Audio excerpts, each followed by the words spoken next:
The Gospel according to St. Luke chapter 5.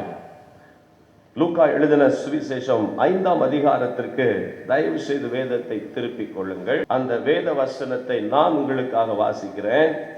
நீங்கள் தயவு செய்து உங்கள் வேதத்தை திருப்புங்கள். லூக்கா 5ஆம் அதிகாரம் 1 முதல் சில வசனங்களை நான் தொடர்ந்து வாசிக்கும் போது நீங்கள் தயவு செய்து அந்த வசனங்களை பார்க்க வேண்டும். பின்பு அவர் கெனசரேத்து கடல் அருகே நின்றபோது திரளான ஜனங்கள் தேவனுடைய வசனத்தை கேட்கும்படி அவரிடத்தில் நெருங்கினார்கள். அப்பொழுது கடற்கரையில் நின்ற 2 படகுகளை கண்டார். மீன் பிடிக்கிறவர்கள் அவைகளை விட்டு இறங்கி வலைகளை அலசி கொண்டிருந்தார்கள். அப்பொழுது அந்த படகுகளில் ஒன்றில் ஏறினார். அது சீமோனுடையதாக இருந்தது. அதை கரையிலிருந்து சற்றை தள்ளும்படி அவனை கேட்டுக்கொண்டு அந்த படகில் உட்கார்ந்து ஜனங்களுக்கு போதகம் பண்ணினார். அவர் போதகம் பண்ணி முடித்த பின்பு சீமோனை நோக்கி, ஆழத்திலே தள்ளி கொண்டு போய் மீன்களை பிடிக்கும்படி உங்கள் வலைகளை போடுங்கள் என்றார். அதற்கு சீமோன், ஐயரே, முழுவதும் நாங்கள் பிரயாசப்பட்டும் ஒன்றும் எங்களுக்கு அகப்படவில்லை என்றார்.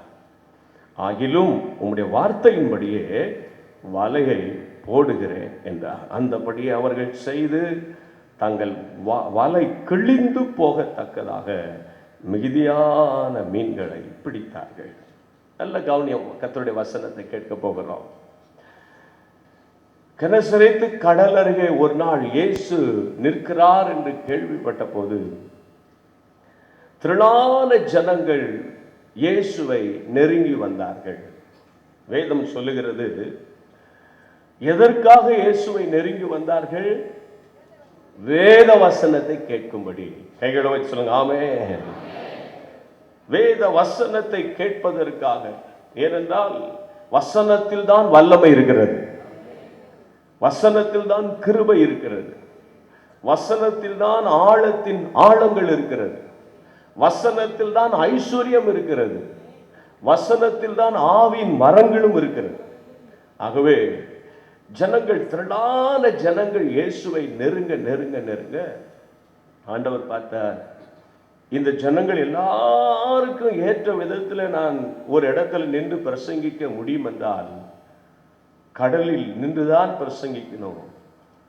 தனக்கு ஒரு படகு ஒன்று ஆண்டவருக்கு தேவைப்பட்ட போது அந்த வசனத்தில் வாசித்தோம், இயேசுவின் கண்களில் 2 படகை இயேசு கண்டாலும் ஆண்டவருக்கு தேவையான படகு ஒன்றுதான். அப்படி கையை காட்டுங்க, ஒரு படகு தான்.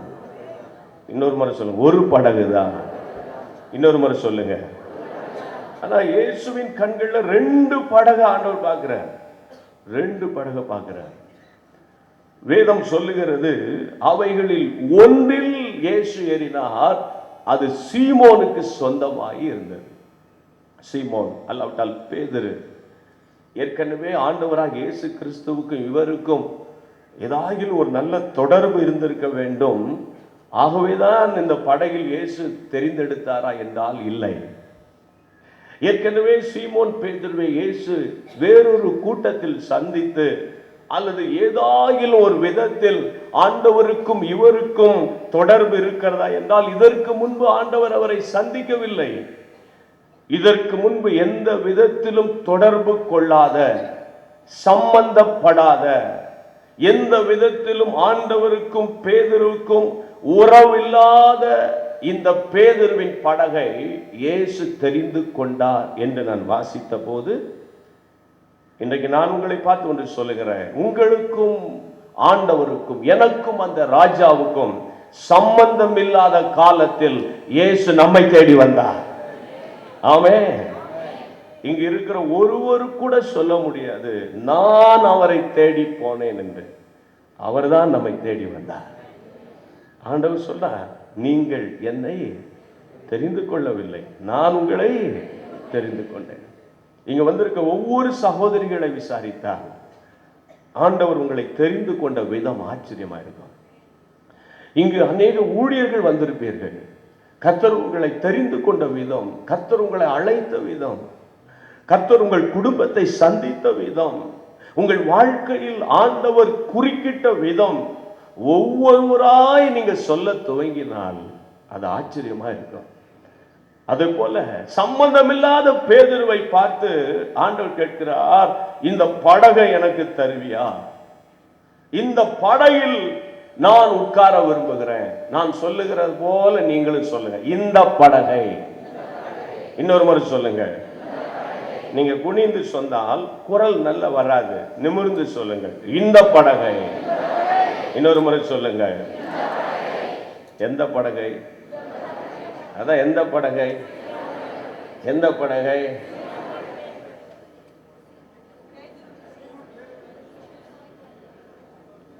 நல்ல கவனிங்க. எந்த படகை என்றால் நான் ஏன் கேட்கிறேன் தெரியுமா? சிலருக்கு கதை போல நினைச்சா கடைசி வரைக்கும் அது கதையாயிரும். நல்ல கவனிங்க. எந்த படகை என்றால் வேதத்தில் 5ஆம் வசனத்தை வாசித்தோம் அல்லவா? ஆண்டவரை பார்த்து சொல்ல, ஐயரே, பைபிளை பாருங்க, பைபிளை குனிஞ்சு வாசிங்க. இப்போ வாயை திறந்து வாசிங்க. இப்போ வாய்களை திறந்து, ஐயரே, நாம் முழுவதும் பிரயாசப்பட்டும் ஒன்று அகப்படலை. இப்ப என்ன பாருங்க, இப்படி காட்டுங்க, ஒன்றும் இல்லை, வேஸ்ட் சொல்லுங்க. இத்தனை வருஷம் ஆவிக்குரிய வாழ்க்கை வேஸ்ட். வர்றதும் போறதும், அந்நிய பாஷை பேசுறதும், ஆடுறதும் பாடுறதும் எல்லாம் கடைசியில் பார்த்தா ஒன்றுமே இல்லை. நானே கேட்டுக்கிறேன், நான் ஏன் தான் ரட்சிக்கப்பட்டேனோ இல்லையா எனக்கு தெரியல. உண்மையாக தான் ரட்சிக்கப்பட்டேன்னா? சில நேரத்தில் நான் அபிஷேகம் பெற்றது உண்மையான அபிஷேகமா அல்லது நானாவே பேசுறேன்னா? ராம் முழுவதும் பிரயாசப்பட்ட படகு. நம்பர் 1, பிரயாசப்பட்டும் பிரயாசப்பட்டும் பிரயாசப்பட்டும் கடைசியில் பிரயாசத்தின் பலனை அனுபவிக்காத ஒரு படகு. நம்பர் 2, காலியான படகு. என்ன படகு? ஒண்ணு இல்லை. இருதயத்தில் ஒரு வெறுமை இருந்தா முகம் எப்படி இருக்கும்? சோகமா சோகமா. அகத்தின் அழகு முகத்துல தெரியும். சிலருக்கு பர்ஸ்ல பணம் இல்லைன்னா முகம் போற போக்கு, பேசுற பேச்சு, அது மாதிரி அது ஒரு காலியான படகு, வெறுமையான படகு, பிரயாசத்தின் பலனை அனுபவிக்காத படகு, ராத்திரி எல்லாம் அலைஞ்சி அலைஞ்சி அலைஞ்சி திரிஞ்ச படகு. இப்படி நீங்க உங்களுக்கு என்னென்ன வார்த்தை வருது நீங்களும் சொல்லிடுங்க. அந்த படகு. இப்ப சொல்லுங்க இன்னொரு முறை, எந்த படகு?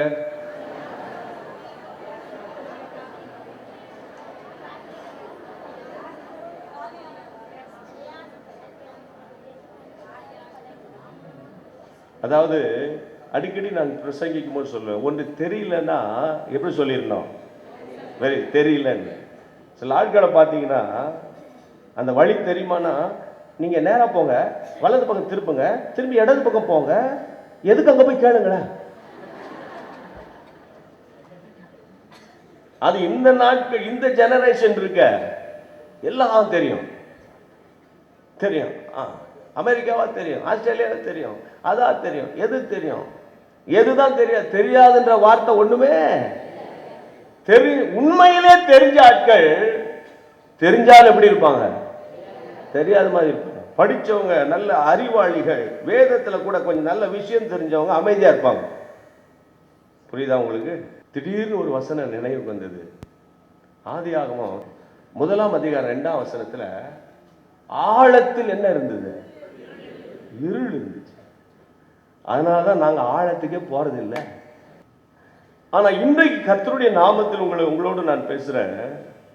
ஆண்டவர் தெரிந்து கொண்ட படகு, பிரயாசத்தின் பலனை அனுபவிக்காத படகு, கஷ்டப்பட்ட படகு, காலியான படகு, வெறுமையான படகு.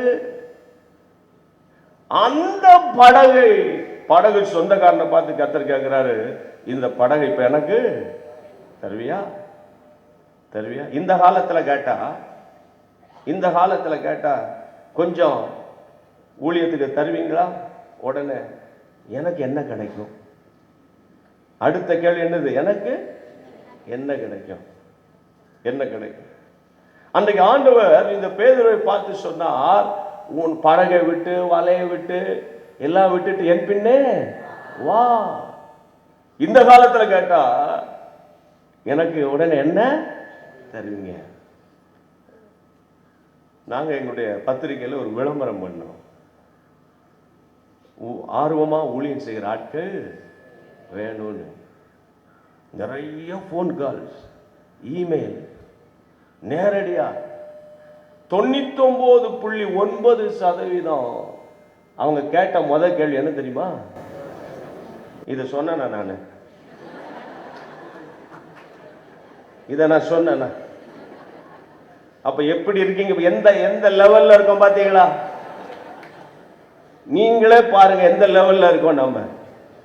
அதாவது நாங்கெல்லாம் ஊழியத்துக்கு வரும்போது ஆண்டவர் நான் உன்னை அழைக்கிறேன் வா அப்படின் போது எனக்கு என்ன கிடைக்கும்னு